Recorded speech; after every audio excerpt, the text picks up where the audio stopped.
Hi friends, welcome to this latest episode of the Nationalist View. We have with us the geopolitics expert Raja Muneeb ji, and Raja Muneeb ji, thank you so much for joining the show.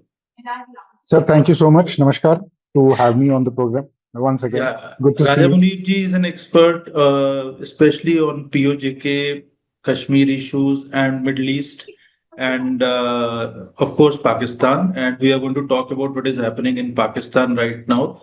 Sir, you also made a video, recently on this thing. I was listening to your commentary, and there's a lot of conversation which is going around that Rawalpindi has been given to the Pakistani army to be managed over the next 6 months at least. So, what has triggered this, and what is the implication of this move? So first of all, I think the biggest reason behind it is the supposed PTI march, which is supposed to happen on 27th of September. Now, the Chief Minister of Khyber Pakhtunkhwa is again going to lead that march. Now, what we saw beforehand, as well, when these PTI marches happened, there was a huge mobilization of crowds which happened from Khyber Pakhtunkhwa and other parts of Pakistan towards Islamabad. So I think to deal with the law and order better, Pakistan Army wants to deter that kind of situation once again. And the second important thing is that not only about PTI March, but if we see that how things have shaped up in Pakistan in last, let's say, 2 weeks, what we have seen is that Supreme Court of Pakistan, issuing an order where they wanted Imran Khan to be shifted to a private hospital that very day, which didn't happen, of course, because, the law minister of Pakistan said that it's a violation of the constitution. The prisoner is entitled to a government facility, not a private facility. So they moved him at night around 1:15 our time, India time.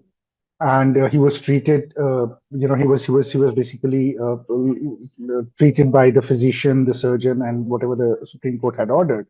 And then he was shifted back to Adiala because the government said that, problem is that there is a security risk if Imran Khan stays in the hospital. So that is a political move more than, a respite to a prisoner, because what I see is that all of a sudden, Imran Khan, from being virtually not even mentioned to suddenly Supreme Court of in Pakistan releasing Imran Khan, means that two things. One, there have been two constitutional amendments which have happened in quick succession in one day itself, with Asim Munir getting more powers for himself. Now, second thing is, which is very important, is to understand that the way Mohsin Naqvi went ahead and had that famous speech where he said that the systems have collapsed in Pakistan, and what he proposed for those systems is something which is also quite extraordinary from the Pakistan political perspective. Because one, he proposed that we can have something which is called a super senate, which basically will be a body which will be above, or a house which will be above, sitting above the Pakistan National Assembly, which is that's where the Prime Minister and everybody sits. The lawmakers sit there. That's the highest institution of Pakistan's so-called democratic setup. Now, that is something which is very much in line with what they did with the Supreme Court, because once Asim Munir came into power and Imran Khan went back to jail, there was a lot of, you can say, resistance from the Supreme Court of Pakistan coming, which was not letting effectively deal with Imran Khan the way Asim Munir wanted to deal. So they basically made a body which was sitting above the Supreme Court Chief Justice, and then they gave them unbridled powers that they can be challenged there as well. So it seems like now the same thing is going to happen with the Pakistan National Assembly as well. They are going to, you can say, demote the National Assembly and take absolute powers away from them. Or even if National Assembly tries to pass some law, which they think, which the army thinks that, is not really favorable to what Asim Munir looks at, then they can easily get it overturned. Now, my hunch is that the man who they have chosen for leading the Super Senate is Mohsin Naqvi himself. But the problem now comes with the two parties of Pakistan. because for them to make the Senate, they have to basically now they are looking at also dividing the provinces into further provinces. So right now, Pakistan has 4 provinces. The proposed one are 14 provinces. So that essentially means breaking, if you look at Karachi, if you look at Sindh, it's PPP stronghold. That's where the most political power for Bhuttos come from. But if you break that into different provinces, it will be very difficult for PPP to manage that kind of setup. Similarly, is the case with PMNL because Shahbaz will find it very, very difficult, or Nawaz will find it very difficult to, if there are further, fragmentations of their own political constituency. Then there is also a proposed law where some of them will directly, like we have UTs here, union territories. So they have done that with Faisalabad already. They have, they have merged Faisalabad with ICT, with basically Islamabad. So they're creating some zones are going to be directly under the control of Islamabad, directly under the control of capital. So that is a significant political shift in Pakistan in itself. So what that is going to do is that is going to weaken the traditional parties of Pakistan. Now, how do you manage that? Because Pakistan in itself, if you see Imran Khan, despite being out of the picture or whatever PTI is doing, is still a very popular leader in Pakistan. And if you have to manage that kind of a shakeup within your own country, then you need a politician who has some sort of acceptance in public. And that is where Imran Khan comes back into the picture. So that is essentially what is happening in Pakistan at the moment. What are the chances of Imran Khan getting released? And also, is this whole plan being hashed by Asim Munir, including giving this charge of Rawalpindi to armed forces, then further fragmentation of the federal structure, the so-called federal structure in Pakistan? So, is this all basically done by Asim Munir to ensure that he remains either the de facto ruler or becomes the de jure ruler of Pakistan? So, because there was a conversation also going on about that probably wants to become the president in uniform. And if not so, at least then, as you said, that Mohsin Naqvi, and I think Mohsin Naqvi is his brother-in-law. So he would, Yes. if he would be at the helm of affairs, so it's as good as he's the prime minister and whoever is the president. So that doesn't matter. So, this also raises a question. The second question that has Asim Munir become so powerful, and who is backing him? See, Asim Munir, as in himself, has declared that he's going to be the heading Pakistan for the rest of his life. He is a field marshal for life, and the powers he has got this time from the constitutional amendment, where he can decide which army officer can be, terminated, who can be, he's taken the entire institutional powers upon to himself. Now, this is not something new we are seeing in Pakistan. This is something we saw during General Zia's time as well. This is something Musharraf tried to do as well. Musharraf was not very successful at, projecting his own will and his power with the military institution. But with Asim Munir, what has happened is that he has been largely able to completely control the Pakistan military establishment. That's how it seems for now, because Pakistan military establishment is another Game of Thrones, honestly, right? So yes, you can say that Asim Munir has taken the power for himself, and he is projecting himself to be there for the next of his life. That is a correct assessment. Who is backing Asim Munir? Pakistani military essentially doesn't need the backing of anybody within the country, but Pakistani military always needs backing from, the powers which are basically pulls the string of Pakistan. So if you look at the way Munir is trying to, build relations with Turkey, with Erdogan, and he has revealed his relationships with the Saudis. Same way he has been able to cultivate some sort of goodwill with the Americans, with Trump as well, though that is purely a transactional kind of a deal. But Asim Munir thinks that he is firmly in power because all the three main countries, you can say, which has been traditionally backing Pakistan and which actually call the shots in Pakistan are the ones who have entrusted him with the job for now. So that is where he draws his maximum power from, especially from both Saudi Arabia as well as from Turkey. So you spoke about that new provinces will be created in Pakistan. So there have been also unconfirmed, you can say probably reports, but largely many commentators and analysts, even from Pakistan, are confirming it now, especially those who are living in exile outside Pakistan. So many of these commentators, and many of them are pretty good, solid scholars. So they are also kind of confirming that there is a move to make Pakistan-occupied Jammu Kashmir also a province of the Pakistan. So how do you see that? How the reaction? Because you have got a very great network in POJK. So, what is the reaction to this threat of Pakistan-occupied Jammu Kashmir, and how India should be looking at it? Because it is, we consider it to be an integral part of India. Absolutely. See, as far as these provinces are concerned, if you look, I mean, the queue is there. If you look at the Gilgit-Baltistan Assembly, about a couple of months back, they passed a resolution seeking favor of being a province. Right now, there has been reaction in Gilgit-Baltistan, but not to the level of what was expected from the people of Gilgit-Baltistan. So that was already a hint given by the Pakistani establishment on where the issue of Gilgit-Baltistan and POJK is heading to. Now, when it comes to reports of POJK, being a province, it's pretty true because at the end of the day, that is what Pakistan is actively looking at. If you speak to politicians in POJK, they will tell you, yes, they are already, preparing to incorporate it as a province and, declare it as a province. Now, many people have said that Pakistan might not be able to do that because then Pakistan leaves, Pakistan essentially gives up on the claims of Jammu and Kashmir. But the counter question, which is yours, is absolutely right. Pakistan will do that, and then they will challenge you, saying that, okay, this is our part. Kashmir was always ours. This one we have incorporated. What are you going to do about it?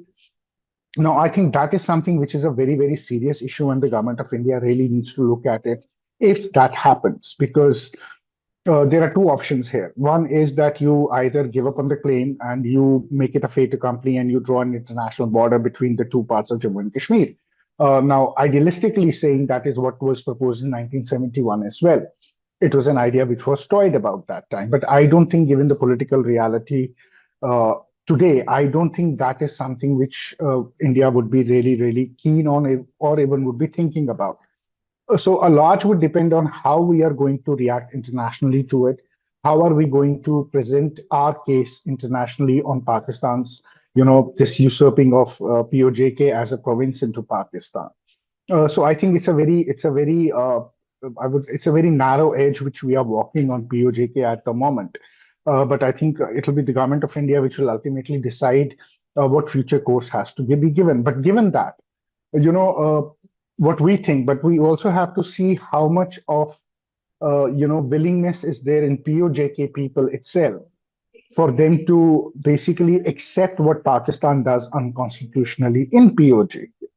And the reports we are getting from POJK are that people are not taking it very, you can say, lightly. They plan to have, a sustained resistance moment against Pakistan and call it an illegal occupation if at all that happens.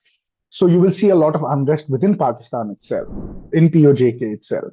And I think that in itself will draw a huge, you can say, an international discourse which really can help us, stake claim of what we have been claiming, which is rightfully ours. Uh, because there are a lot of conversation about the role which Turkey and Qatar are also playing in the internal politics of Pakistan, especially when it comes to Imran Khan's release. And there seems to be, because Imran Khan's ex-wife, Jamima Khan, Mhm. a British citizen, so she has been able to move through her sons. Uh, they are separated, but both their sons and Jamima herself, belonging to an influential family, they seem to have done quite a lobbying in the West also. How much is the pressure on military establishment in Pakistan to release Imran Khan, to bring him back to the mainstream? And how do you see the possibility of this whole thing happening? See, I'll tell you something. If you look at Pakistan and Imran Khan has always been a part of what we call the Muslim Brotherhood network, which operates around the globe, right? Erdogan is an active member of Muslim Brotherhood, and Imran belongs to the same tribe of Muslim Brotherhood. So, yes, Imran is a leader, you can say, in terms of Muslim Brotherhood, network which is around the globe, which essentially operates in Islamic countries. So, that pressure is definitely there. You also have seen pressure from Qatar because the way Al Jazeera reported, POJK protests and then they were banned, that clearly tells you that there has been considerable pressure both from Qatar as well as Turkey on Pakistan when it comes to, basically on the issue of Imran Khan. They would not like to see Imran Khan being either eliminated or being, incarcerated for life. They would like to see Imran Khan in some role in Pakistan. The problem with Asim Munir is that look, the Pakistani military never needs a political legitimacy. Right. But the way Pakistani insurgency is shaping up inside Pakistan, it is forcing Pakistani military always to look for scapegoats who they can blame in terms of the politicians. Now, I think they have skinned both PMNL and PPP over time to an extent where they left as bare bones skeletons. They don't have an iota of credibility left in people. So they need a fatter sheep, which they can slaughter in front of people, and nobody better than Imran Khan. So he is the only popular leader, and that is what they would like to do next. They would like to skin him off. So that is why Imran Khan becomes important. But also on the geopolitical, thing, if let's say Asim Munir wants that there is no rift between him and the larger Muslim world, and the way they are, this Makkah agreement and everything is happening, if they want to go ahead with it, then that also tells us that, he would need the Turkish support as well as the Qatari support, the Saudi support. Now, the Saudis are not a fan of Imran Khan at all. The MBS is not at all. But the Turkish and the Qataris have a considerable stake with Imran Khan. So that is why for Munir to make sure that, he has that lobby backing him up in Pakistan to eliminate his own threats. He can have Imran Khan as a second fiddle if Imran is basically agreeing to play to the general's tunes. But Imran, being Imran, is very volatile and very unpredictable. So I think that is something which is being worked out. And what I'm hearing from my sources is that the intermediary is none other than Bushra Bibi, not Jamima Khan, right? Imran Khan's wife, who's in hospital. I've heard that she has got better facilities than Imran Khan in the jail as well. So it's an interesting, events which is happening in Pakistan at the moment, and let's see how it shapes up in going in future.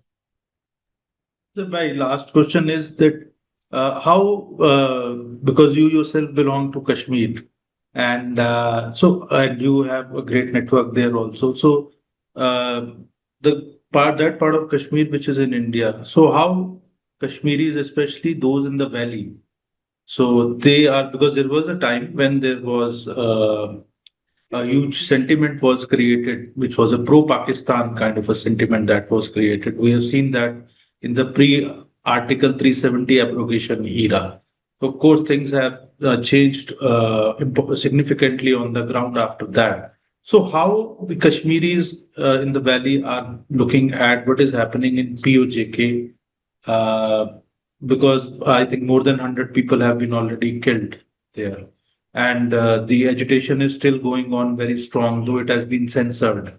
So, how do you, what is this, how the Kashmiris are looking at it, and where does the POJK agitation go from here? Where is it heading? What do you see?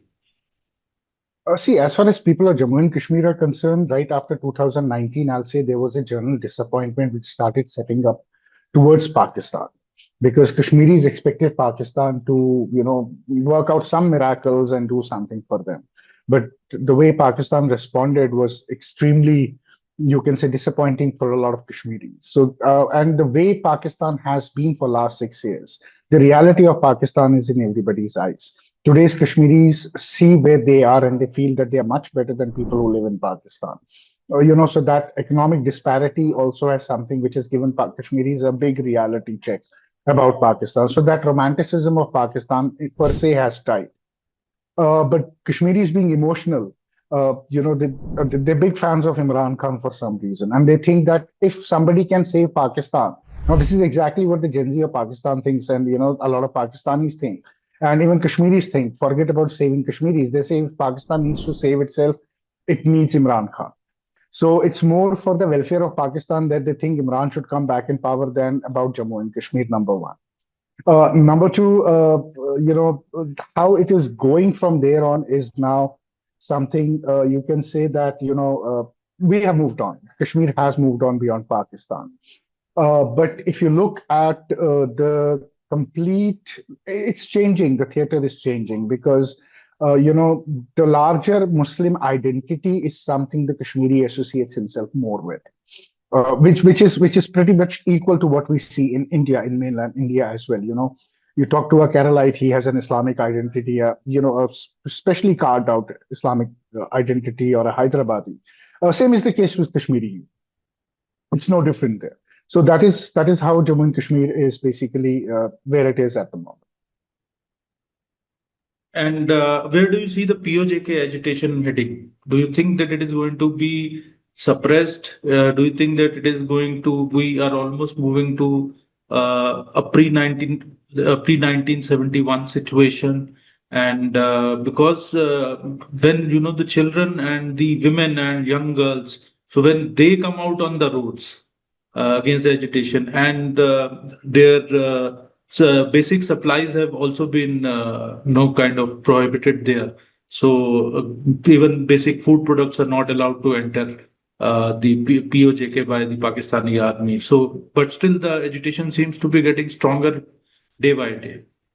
See, if you want to judge where POJK is, imagine Ilyas Kashmiri, Jaish-e-Mohammed's most wanted terrorism, being on the peace committee, which has been nominated by none other than Asim Munir to negotiate with POJK people.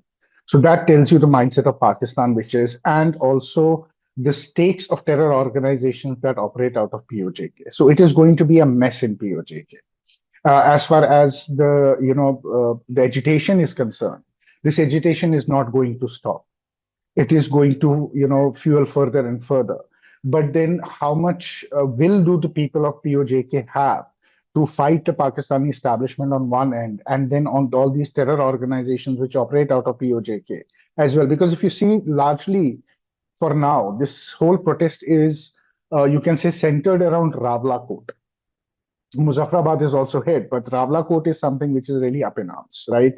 Then you have Mirpuris, and they, to be honest, are going to be the decisive card, because Mirpuris are somebody who have been agitating in London a lot about it. So how Mirpuris take the direction towards POJK will also decide where this whole POJK agitation is going to lead. But if let's say that POJK gets as a province of Pakistan, then I'm pretty sure that people of POJK are not going to take it lightly. They already have not taken the Gilgit-Baltistan, assembly resolution very lightly. They already have started talking about that as well. So POJK is going to be something which is going to be on tender hooks. Pakistanis will try to brutally crush it. That is for sure. But will it subside completely? I don't think it is going to subside completely. So thank you so much, Muneeb, for decoding all these things. And it's a fast developing story.